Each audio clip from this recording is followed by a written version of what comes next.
मधुबनी नगर निगम वासी जे एकटा सपना देख कऽ अपन अपन एक एक कीमती वोट मेयर श्री अरुण राय जी के देला और ओई कुर्सी पर बैसेला, यानी ओ आशा जे मधुबनी हमर विकसित मधुबनी होय। ओह विकसित मधुबनी के सपना साकार करऽ जा रहल छथि मेयर श्री अरुण राय जी। ई खबर विस्तार सँ अहाँ सब देखै से पहिले किछ मधुबनी के ओ दृश्य देखब जे मधुबनी नरक अछि। ई दृश्य हमरा नजर के सामने आबैत अछि तऽ अपना आप में दुख पैदा होइए, आखिर हमर मधुबनी एहन किया? वर्षों सँ ई मधुबनी में कोनो एहन बदलाव नहीं भेल ताकि एगो नीक मधुबनी, एगो सौंदर्य मधुबनी, एक विकसित मधुबनी होइत। हालांकि मधुबनी जिला नाम अपना आप में फेमस अछि, चाहे ओ पेंटिंग सँ, चाहे ओ मखान सँ, चाहे ओ रोहु माछ सँ। चूँकि ई मिथिला अछि और मधुबनी मिथिलाक हृदय स्थली अछि। अहाँ सबके बता दी जे आइ मधुबनी नगर निगम कार्यालय में मेयर श्री अरुण राय जी के नेतृत्व में मधुबनीक बुद्धिजीवी जनता संघ NCPE infrastructure India private limited Hyderabad के एमडी डॉक्टर एसएम सुहानी संग एकटा मीटिंग भेल, जाहि में एकटा ब्रीफ प्रेजेंटेशन देखायल गेल transforming Madhubani proposed strategy and action plan के विस्तार सँ।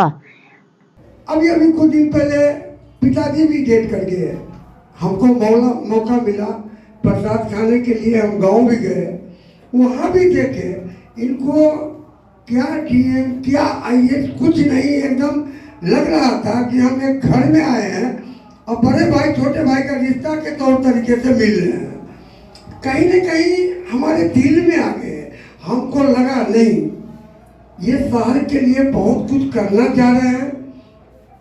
इनके जैसे लोग शहर में 10-20 हो जाएं तो हमारे शहर को विकास होने में कोई ज्यादा समय नहीं लगेगा। कहा गया है जो जागा पुरुष होगा वो विनाश की ओर नहीं जाएगा।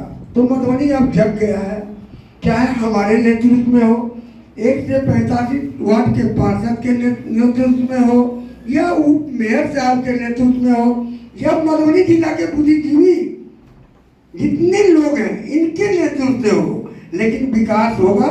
यही बात करके हम अपना बात को समाप्त करते हैं। जय हिंद, जय Bharat.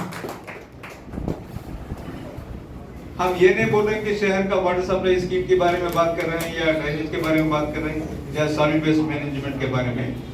We are largely looking at transforming Madhubani. Madhubani को अच्छा शेप हम कैसा हम ट्रांसफॉर्म कर सकते हैं, वो स्ट्रैटेजी क्या होना चाहिए, हमारा एक्शन प्लान क्या होना चाहिए। मैं बेसिकल इंजीनियर हूँ, 85-89 उस्मानिया से किया हूँ, then masters planning school of planning and architecture new Delhi से, then PhD JNFE से किया हूँ। I am also alumni Oxford. हमारी टीम में 100+ तकरीबन 120 प्रोफेशनल्स हैं, जो इंजीनियर्स है, प्लानर्स है, आर्किटेक्ट्स है, स्ट्रक्चरल एक्सपर्ट्स है। आई थिंक हम 15-16 स्टेट्स में अभी काम कर रहे हैं वेरियस कैपेसिटीज पे। ये प्रेजेंटेशन जो भी है आई थिंक मैं 15-20 मिनट आधे घंटा मैक्सिमम लेऊंगा सर, उसके बाद में देन लोकली हम डिस्कस कर पाएंगे। या मधुबनी को हम क्या समझे हैं, पहले जो छोटा एरिया था उसके लिए तो हम थरोली स्टडी किए हैं। अब पूरा मर्ज होने के बाद में, कारपोरेशन बनने के बाद में भी हम कुछ प्लान्स अगर डेवलप करे हैं, वो भी मैं शेयर करता हूँ किस हिसाब से है। Then the second one is, जब हम चीज कुछ अच्छा है या नहीं है बोलते हैं तो डेफिनेटली कुछ बेंचमार्क हमें होना चाहिए। तो अगर हम पानी सही दे रहे हैं नहीं दे रहे हैं का मतलब गवर्नमेंट ऑफ इंडिया बोलेगा कि 135 लीटर्स पर आदमी के लिए अगर दे रहे हैं तो वो बेंचमार्क मीट हो रहे हैं। सिमिलरली ड्रेनेज का कंडीशन जो होता है, 1 घंटे से भी ज्यादा कहीं बारिश होने के बाद अगर पानी रुकता है तो बोलते हैं कि इनंडेशन बहुत ज्यादा है, ड्रेनेज का प्रॉब्लम है। अगर मधुबनी का देखेंगे तो दिनों दिनों पानी ऐसा ही रहेगा, इसका मतलब हालत बहुत खराब है। हम गैप एनालिसिस किस हिसाब से किए हैं, लाइकली प्रीलिमिनरी प्रपोजल्स हमारे क्या हैं, पैसे हम कहां से ला सकते हैं और हमारा एक्शन प्लान क्या होगा। लार्जली ये प्रेजेंटेशन ये 5 चीजों पे लगा हुआ है साहब। इनफैक्ट इसके बाद में जो भी है मधुबनी वाले जो प्लान दिए हैं वो वाला रहेगा। अगर इसमें देखेंगे तो this is the core area, जो पहले जो पुराना म्युनिसिपल कॉर्पोरेशन एरिया था, तो इतना भयंकर एरिया जब भी जुड़ गया है तो it is more than. Pranil कितना है टोटल? इनफैक्ट कल ही मेरे कोलिग्स आए थे, मिस्टर प्रणील हमारे डिजाइन इंजीनियर है और मिस्टर अभिषेक हमारे जीएस एक्सपर्ट्स है, दोनों भी इधर ही हैं। तो ये पूरा एरिया अगर देखेंगे तो यहाँ पे this is the core area. हाँ, ये पुराना एरिया है साहब ये। तो ये पूरे मर्ज्ड एरिया से, अगर मर्ज्ड एरिया से देखेंगे तो तकरीबन 90% है वो ओपन एरिया से रहेंगे। इसका मतलब अपने लिए बहुत बड़ा अपॉर्चुनिटी है। अगर शहर को अगर डिकंजेस्ट करना है तो किस हिसाब से हो सकता है। अगर वार्ड्स देखेंगे तो आई थिंक 2000 से लेकर तकरीबन 5-6 हजार पॉपुलेशन तक भी कुछ वार्ड्स है।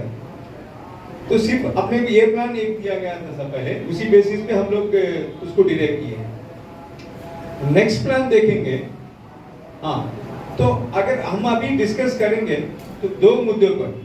एक जो कहते हैं हम फिजिकल इंफ्रास्ट्रक्चर, जिसमें अपने को water supply, sewerage, drainage, roads, buses, housing, ये सब के सिटी लेवल एक्टिविटी रहेगा।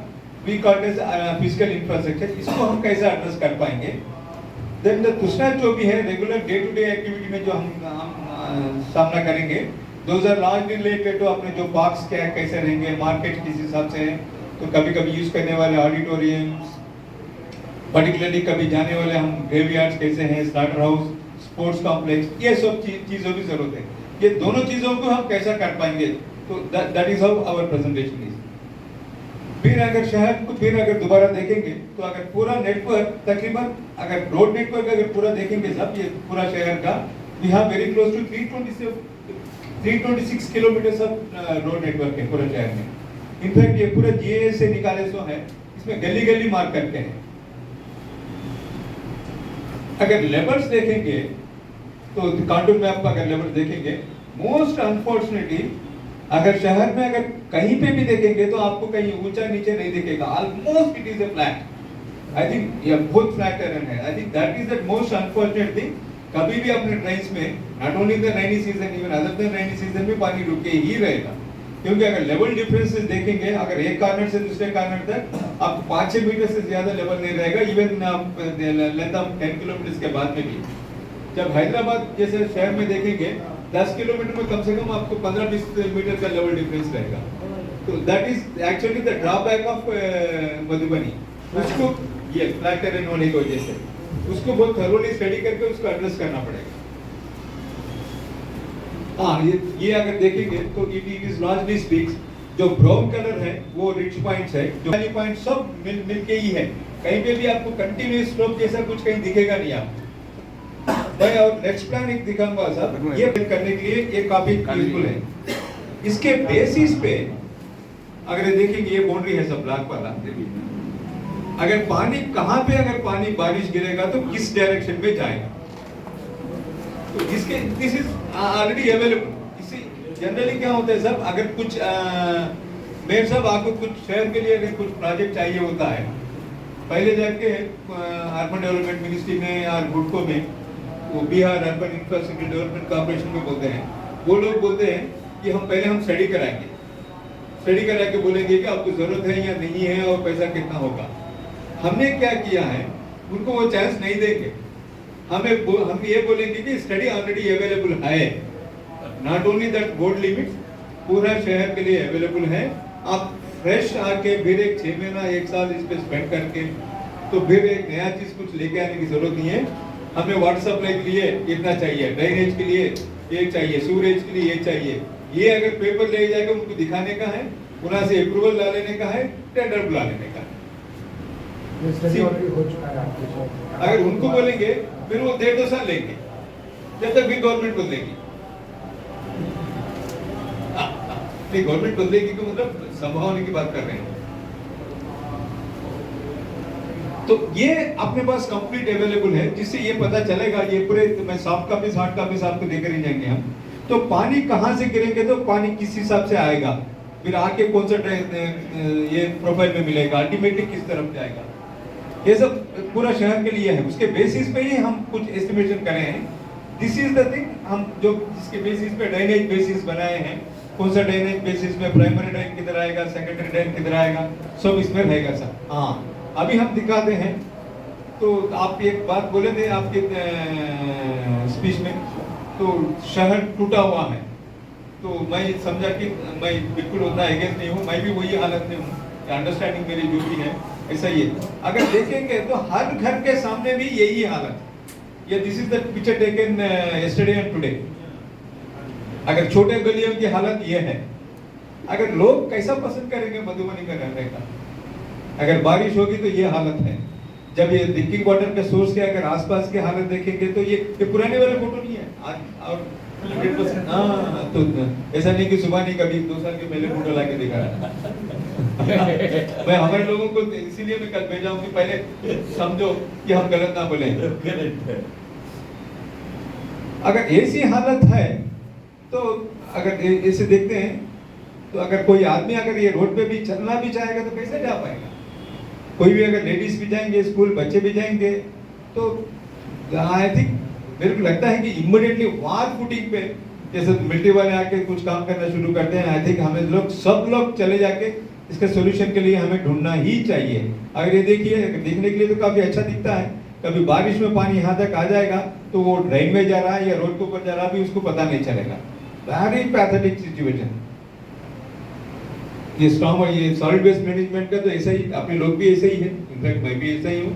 कचरा आसानी से कैसा रोड के ऊपर फेंक सकते हैं बल्कि हम देखते हैं।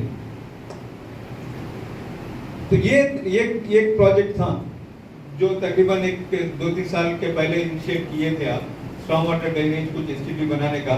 एसटीपी बनाना तो हम आगे ले जा नहीं पाए, पंपिंग सेशंस वगैरह कुछ बना लिए जहाँ पे पानी इकट्ठा कर लेते हैं, उसको फिर निकाल के हम पंप कर देते हैं। प्रोसीजर तो अच्छा तो नहीं है, ठीक है, कुछ ना कुछ बगैर किसी का भी कुछ इस तरह का चीज सॉल्यूशन अगर है तो इट्स नथिंग लाइक इट। वो नेक्स्ट नहीं जा रहा।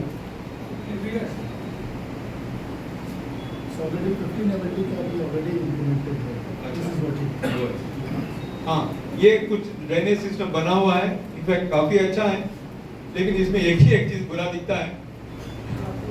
अगर साइड्स में अगर बारिश होगा तो ये पानी इसमें कैसा आएगा? तो देर आर कुछ छोटे इंजीनियरिंग चीज होते हैं। अगर ये साइड्स में से अगर ओपनिंग कुछ कर देते हैं तो शायद पानी आसानी से जा सकता है, लेकिन हम वो काम नहीं करते हैं, इसलिए ये रोड के ऊपर भी पानी रहेगा, लोग चिल्लाते रहेंगे। हाँ, ये फोटोग्राफ जो है जो हम 2019 में सर्वे किया था, तकरीबन जो पुराना शहर था पूरे का पूरा हम सर्वे कर लिए हैं। इनफैक्ट बहुत माइक्रो लेवल में किए हैं, क्योंकि जब ये डर था तो साहब तो बड़े ऑफिसर हैं आदित्यनाथ दास साहब, कल कोई ट्रेन का कुछ उल्टा डायरेक्शन में अगर जाने लगा, अगर कुछ प्रपोजल गलत देंगे फिर हमें लड़का दिया जाएगा। तो इसीलिए बहुत मेटिकुलसली जब काम किया है, जब भी हम कहीं पे भी करेंगे तो ऐसा ही करते हैं, लेकिन यहाँ पे स्पेशल इंटरेस्ट लेके हम किया गया था कि किस तरह का भी गलत ना हो जाए। तो जब शायद ये काफी लोगों से मिले हैं तो उनके भी कुछ आइटम्स भी थे, उसके बेसिस पे जब हम कुछ एस्टिमेशन बनाए थे, अगर सीवरेज सिस्टम चाहिए कोर एरिया का तो तकरीबन 224 करोड़ के करीब कुछ चाहिए, 224 करोड़ चाहिए, जो हम अब 19 वाला। अब हम सोच रहे हैं जो सराउंडिंग एरिया जो मर्ज हुई हैं वो तकरीबन पहले अगर एक हिस्सा है तो तकरीबन अभी 10 हिस्से जुड़ा हुआ है, लेकिन हम ये सोच रहे हैं जो नए जो एरिया जो जुड़े हैं वहां पे हम सीवरेज सिस्टम के लिए नहीं जाएंगे, आइसोलेटेड सेप्टिक टैंक के लिए ही जाएंगे। अगर वो हिसाब से देखेंगे तो पहले जो 224 करोड़ बोल रहे थे, अभी तकरीबन 410 करोड़ के करीब सीवरेज सिस्टम को प्रपोजल बनेगा। जब ये स्टॉर्म वाटर का ड्रेनेज का है, जो पहले जो एस्टिमेशन था it is very close to 122 crore, maybe अभी सराउंडिंग एरियाज भी अगर जोड़ लेंगे तो तकरीबन 200 करोड़ के करीब आएगा। ये पेपर्स जो भी है शायद हम एक डॉक्यूमेंट के शेप में आपको हम दे पाएंगे, आप लोग सब एग्री करेंगे तो, सो दैट आप straight away we can write to the government. अगर इसके थ्रू वहाँ पे हम फॉलो करेंगे या Bihar urban infrastructure development corporation के पास जाएंगे या मंत्री जी के पास जाएंगे, एक कैसा प्लान करेंगे आप सजेस्ट कर सकते हैं, या हम भी आ सकते हैं, या हमारे कोलिग्स भी आ सकते हैं। हाँ, दैट वाज जो ऑलरेडी काम कर चुके हैं, मैं उसकी बात किया।